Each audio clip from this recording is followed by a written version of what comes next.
It's been Agatha all along. My voice is still not back from the Q&A. Oh, God. So Agatha all along aired its final episodes Wednesday. Technically, I only watched them on Thursday. But what did I think of the overall series? So you saw the first half of my review, the halfway through Agatha and video, and I was really liking Agatha. Now, did it ultimately stick the landing? I will say this. If I quickly go through all the Disney Plus stuff, one of the big problems with Disney Plus stuff is that they start strong and they don't stick their landing very well. WandaVision, I thought, generally stuck the landing. I'll even say I thought Falcon and Winter Soldier stuck the landing. Loki, ironically, really got just petered off in the middle there and then stuck the landing. Hawkeye, I don't think stuck the landing. Hawkeye just kind of failed. Moon Knight didn't really stick the landing very well. She-Hulk did not stick the landing. Secret Invasion did not stick the landing. Miss Marvel, okay, stuck the landing okay. And then season 2 of Loki had stuck the landing fantastic. And if I'm missing something, I apologize. But this one stuck the landing, I felt. Was it a perfect, everything got answered ending? No, there are still answers that needed to be given. But in terms of, did it stick the landing? Overall, did it end in a place where I'm like, I'm happy with the ending? Yes. I do believe that. And let's see, if I remember correctly, we had the Billy reveal, so we had the what was it? Which episodes was it? Oh yeah, okay. So because I remember it's a 9-episode series, so I'm like halfway. It was episode 5. So we had the Billy, how everything that happened with Billy. Then we had the next trial. Then we had the final trial in Rio, and then we had Agatha's backstory.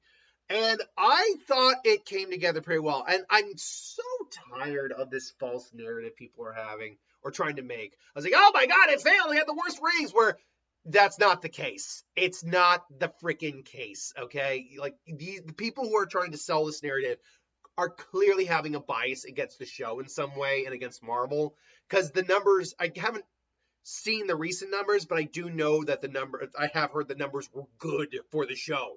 So, and it was also made on a lot less of a budget than other shows. So it was one of those things where they were able to keep the budget relatively small compared to the other ones, and they still were able to reap in a good viewer count. So I'm glad it got a lot of success. They put it out at the perfect time of year, Halloween. The final episodes aired right at Halloween. But so going into this, I had found out some spoilers about, I knew who Billy was, and I knew that Rio was deaf. So I had found that out kind of early on. But I'm like, because would the reveal have been cooler if I hadn't known that? Probably. Could I have picked up on it otherwise? Probably. Because when you go back and really watch all the scenes with Rio, all of her dialogue, all the interactions between her and Agatha, I get my bodies. It's like, no, don't you take him. It's pretty evident of who she was. But the fact is that reveal where you get the death face she does, and all roads lead to me. And then we see her at the end where she's over Agatha's, basically her grave. And apparently, fun fact, that's actual practical effect. That mask they put on Aubrey Plaza is a practical effect. They just did a little CGI to help them move between them. So that was pretty cool. But I loved Aubrey Plaza's death. My girlfriend wasn't quite on board with Aubrey Plaza's death at first, late death, but then there was the switch flipped, and now it's like, oh, no. She's owning this entire episode, particularly the second to last episode where she's just owning the entire screen. Why don't you want me? Death by 1,000 cuts. And she just looked good. And she's deaf, so she can come back in an actual movie. Anything cosmic level, she would, in theory, if we were gone with the actual Infinity War storyline, she should have been there. But yeah, Aubrey Plaza could come back at any point in time in this series as Lady Death. Now, that being said, I imagine it would have to deal with something more supernatural based or cosmic elements, because she is a cosmic being. She is literally death. But still, I loved her in the role. When we got back to the one episode I was a little on was the backstory of Billy. Granted, I've heard some people kind of try to be like, okay, this doesn't make any sense and this doesn't make any sense. For example, how Wanda could not find him. You were saying one little sigil was able to hide him from Wanda, the Scarlet Witch. And to that, my answer is yes. Yes, she would, because she's still a witch. She's still susceptible to witchcraft like anyone else. Now, that being said, apparently, what was it, Lydia? Basically just let this kid die knowing what was going to happen. It's like, oh no, we need to let Billy be born. Let Billy live. Why?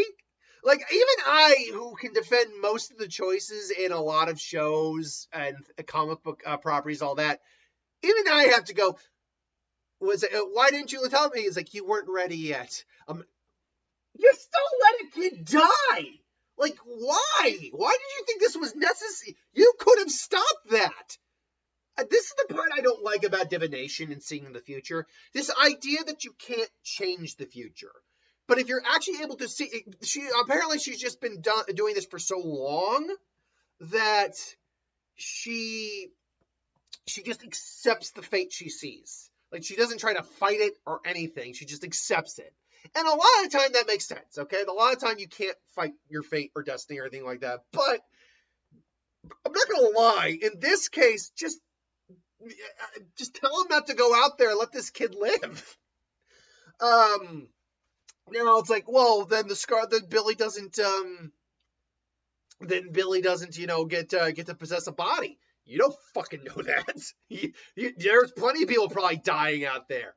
But even then, it's like, why is it important he has to live?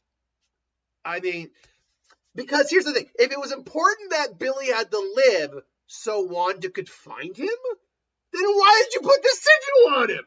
Like, that doesn't make any goddamn sense. Like, the more I'm thinking on this and more I'm breaking this down, the more like this, there's so many holes in this.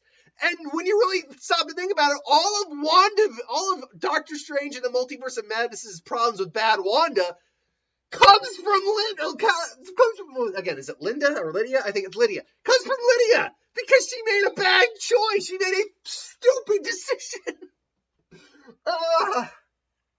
That being said, why Wanda couldn't find that? Yeah, why Wanda couldn't find him, I completely buy. But if that's the case, Tommy's still out there, and he hadn't possessed the body yet, so why couldn't Wanda find him then? It's because he's only a soul? Actually, now that I think about it, that one might make more sense. For all of her powers, she couldn't just detect a soul. And honestly, she did this. To be fair, Wanda probably wasn't even actively looking for her kids in this world because she knew she didn't have kids in this world, hence going through the multiverse. So I will admit that Wanda not even focusing on our world to look for kids makes sense, because it just assumes she didn't have any. But still, there are problems. There are seriously problems. So I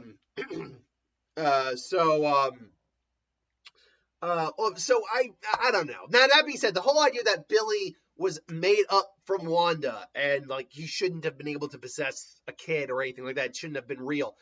That one I'm a lot more lenient on, because she still created life. It may have been temporary life, but it is life she created within her hex. So maybe, she literally created life, and the soul of Billy and Tommy endured. So there you go. And he went to the closest body he could find. Otherwise, he probably wouldn't have survived.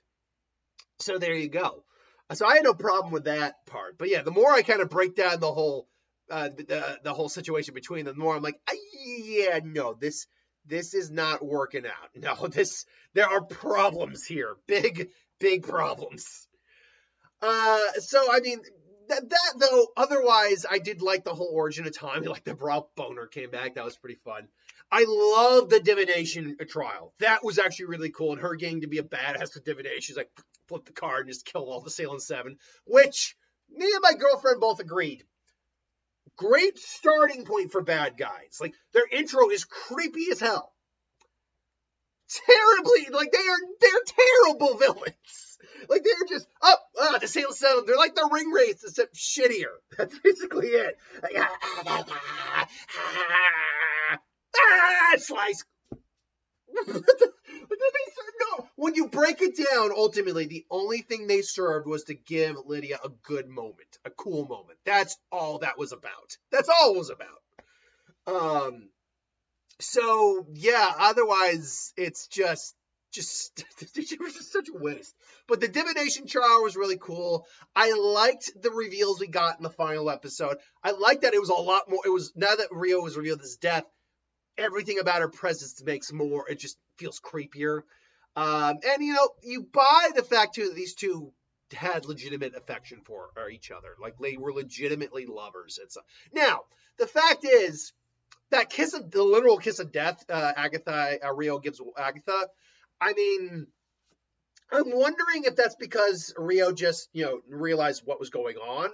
So that's why she decided to kill Agatha there, or she knew Agatha was accepting her death, or were they just in love and just couldn't touch because she's death? I mean, I assume because she was about to lean in for a kiss in that 4th episode that it was a choice that Lady Death made to take Agatha's life because she realized what Agatha was doing.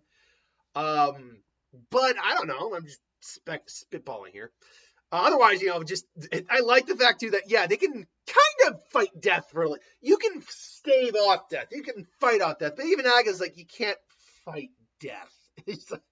Which there are immortal individuals who would argue against that, but whatever.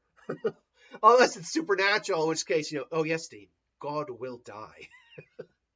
Because even death, basically death even supersedes God, basically. At least in that world it did. I don't know if it supersedes the one above all or the one below all, Living Tribunal. Although the Living Tribunal has been killed before, so I guess death is even more powerful than the Living Tribunal, I guess. But yeah, I mean, except for the one above all and anyone who actually has true functioning immortality, death comes for you all. You can't fight death. Where does Aubrey Plaza's Lady Death stand in the ranking of most recent incarnations of death?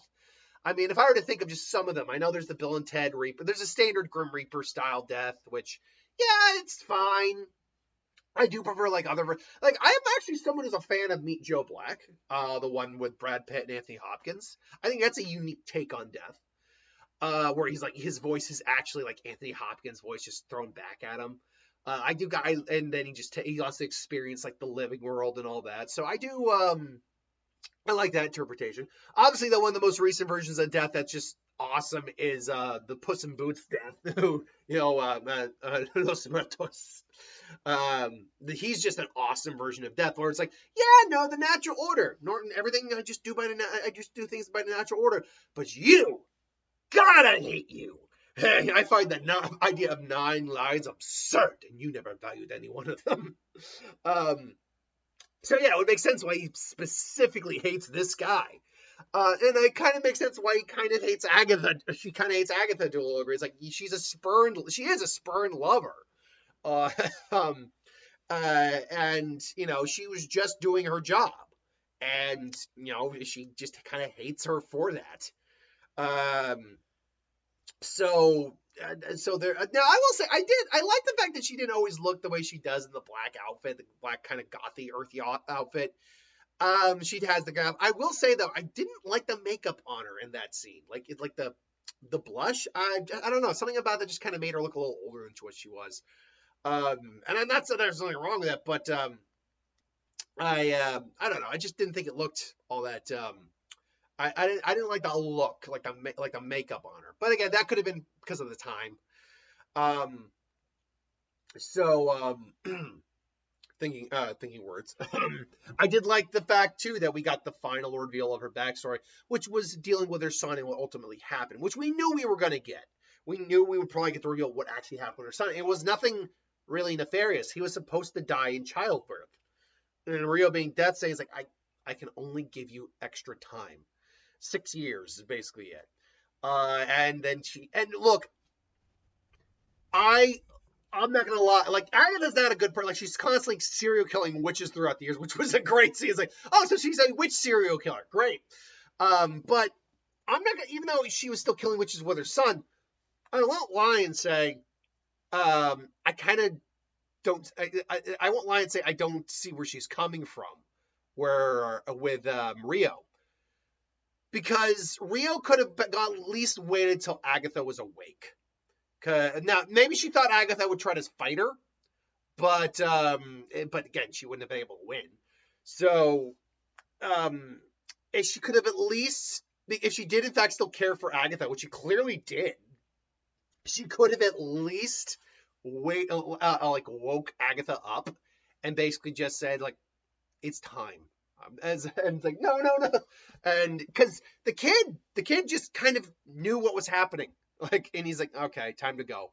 And man, that scene where she wakes up and he's with, I'm like, he took her. I'm like, okay, did she take the body? No, she took the soul. That is just a cold, lifeless body there. Like she took him in his sleep, which is peaceful at least. But for Agatha, oh man. I mean, like you could have woken her up, given her final goodbyes at least. Like you could have done that. So I actually kind of think that was a dick move on Rio's part. I do.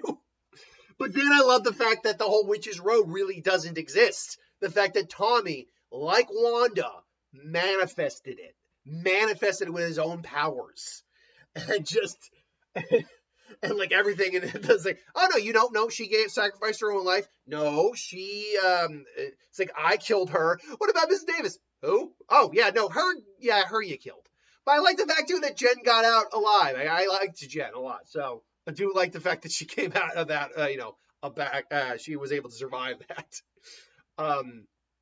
So ultimately, yeah, I liked a lot of the series. Now, what I will say, and the Agatha's now a ghost thing is pretty fun too. Apparently, as she is in the actual Witch's Road story with Wanda, she's kind of a guide. With that said, however, there are one or two things that I still think the series kind of dropped the ball on. For example, never once addressing how the hell Agatha got the Darkhold. Like, never once addressing that. When she got it, how she got it. How did that work? Like, we assumed, like, they implied that she sacrificed her son for the Darkhold, but that's not what happened. So, how did she get it? How did it become in her possession? We have to assume that she must have had it before her trial by her coven, because that's where she got her powers from. But like her ability to absorb dark magic. But like, where did she get it from there? And when did she meet Rio? We never actually really saw the relationship. So while I do think the series ended on a good note, a solid note, it did still leave some big questions that still I think needed to be addressed out in the air there. So ultimately, I still like the series a lot. I'm glad I had a good time with it. Dad liked it a lot too, which is good. But it could have ended. They could have at least answered some questions a bit more effectively, I think. But what did you think of the series? Did you like it? Did you hate it? Did you blatantly think it was bad? I'm poking fun at the guy the person who said that. Again, though, you can't say something is blatantly bad when it's a subjective product, because if you think that you're saying the writing is blatantly bad, well, that's a subjective thing. You might think the writing is bad, whereas someone else thinks the writing is good. It's blatantly bad storytelling. Well, someone might think the storytelling is very good. So that's a subjective. Now you can say it's blatantly got gay characters or LGBT characters. That's a blatant answer. That's blatant. Is blatantly trying to be spooky. Whether you think it's spooky or not, it's up to debate. But you can say that. But you can't. I don't know. Well, I don't know why I'm still hung up on this. I'm not trying to like start shit with you, dude. I'm not. I'm just the terminology when someone says something. See, when someone says a subjective thing is blatantly bad, that is unintentionally saying that the people who like it don't realize it's bad. Like that's see what I'm saying there. I think just the usage of the term is off. But again, I'm not trying to start shit. I'm not. I'm just why I'm hung up on that? I don't know. Sometimes you just get hung up on something. I apologize. But I'm not trying to start shit. Anyway, I digress. Thanks for watching. Hope you enjoyed. Like, comment, share, subscribe, and I'll see you for the next one. I think the next one is Skeleton Crew, so I'll probably be. I don't know how many episodes for Skeleton Crew are going to be are available, but we'll see. It may be a 6, 8 something episode series. We'll see. Anyway, thanks for watching. Hope you enjoyed. Like, comment, share, subscribe, and I'll see you next time.